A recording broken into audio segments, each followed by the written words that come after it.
সরকার, মাননীয় প্রধানমন্ত্রী তারেক রহমান, তিনি একটি উদ্যোগ নিয়েছেন যে কৃষকের ফ্যামিলি কার্ড এবং কৃষকের শ্রমিকের যে ন্যায্য হাজিরা, বেতন, বোনাস এবং কর্ম এবং সেই ফসল যেন ন্যায্য দামে বেচা বিক্রি করতে পারে,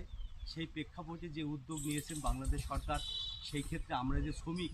নিম্ন পর্যায় থেকে যে আমরা উৎপাদন করি, এই উৎপাদনটা যেন সারা বাংলাদেশ মানুষের এবং আন্তর্জাতিকভাবে খ্যাতিসম্পন্ন অর্জন করতে পারি এবং আমরা এই সোনার বাংলাদেশটাকে গড়ে নিয়ে যেতে পারি।